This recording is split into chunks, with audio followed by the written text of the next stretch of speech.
Prior to 1937, over 70% of all rope, twine and cordage was made from hemp. Hemp-strong fibres can also be used in hundreds of composite products. Henry Ford used hemp and other natural fibres to make the body of this car in 1941. Today, hemp fibre is the main strength component in Wavelight Express surfboards being manufactured in Byron Bay, Australia. Also in Byron Bay, Paul Benheim is manufacturing a variety of hemp products using hemp stone. This is 100% hemp. 100% hemp, that's right. There is no glues, there are no resins, there is nothing else, and it is rock solid. You cannot break this. In fact, you can chip concrete. There's more chance of you chipping concrete with this didgeridoo than damaging it whatsoever. And in Sydney, James DeWitt is developing bricks. This is basically just some hemp fibre and lime and some other natural additives. It just bonds and solidifies. Amazing product. In Queensland, Australia, Susie Wilkerson is making hemp domes. Hemp building is actually nothing new. In 1987, Madame France Perrier used an ancient Egyptian recipe to perfect hemp-based concrete. She used hemp herds, the pithy inner part of the hemp stalk, which used to be regarded as waste. Mixed with lime and water, this produced a material stronger than cement, but 6 times lighter. Now, around 300 houses per year are built in France with Madame Perrier's product called isochanvre. Not to be left behind, the English recently completed the world's largest hemp building, the 4,500 square metre Adnams Brewery. The building is so well insulated that it doesn't need a mechanical plant to keep the beer cool, even in summer.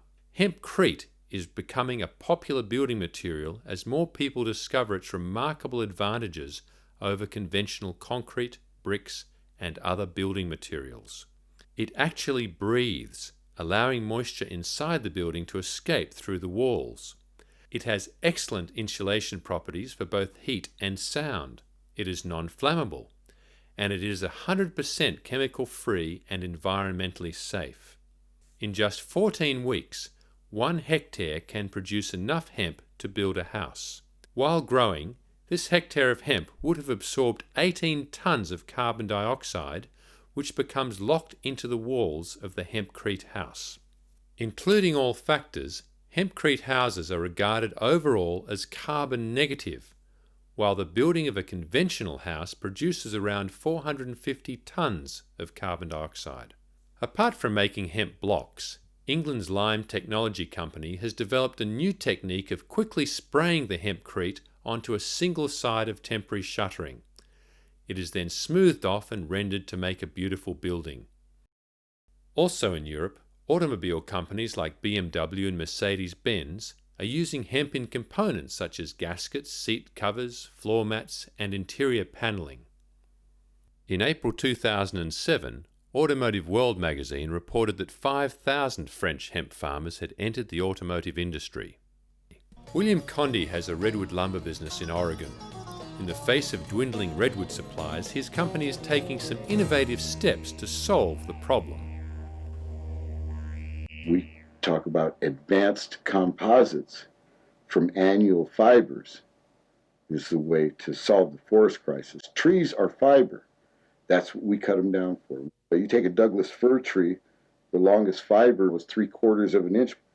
Well, here's hemp. And this stuff is like, instead of partials of an inch, this is like feet long. When you're making composites, there's a rule that says that if everything else is equal, the longer the fiber, the stronger the product.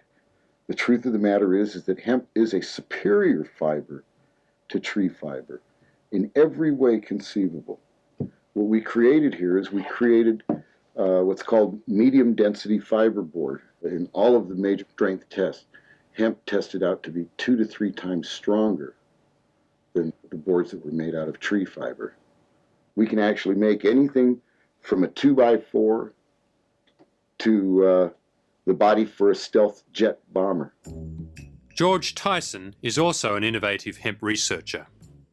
The food industry is looking for a water-soluble, biodegradable materials that they will be able to make food containers with in the future, because their primary concern is to take away the materials that formerly found themselves going into landfills and making material that will fully biodegrade or recycle. We certainly believe we could package hamburgers. The trays may look something like this. If these products were tossed out or ground up and spread on the landscape, they would be nature's fertilizers. There would be no toxic effect.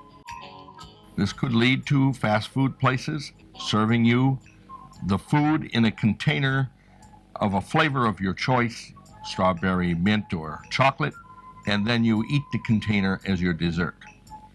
We envision hemp as being a complete new wave of the Industrial Revolution, that there'll be a complete new industry that will come out of this.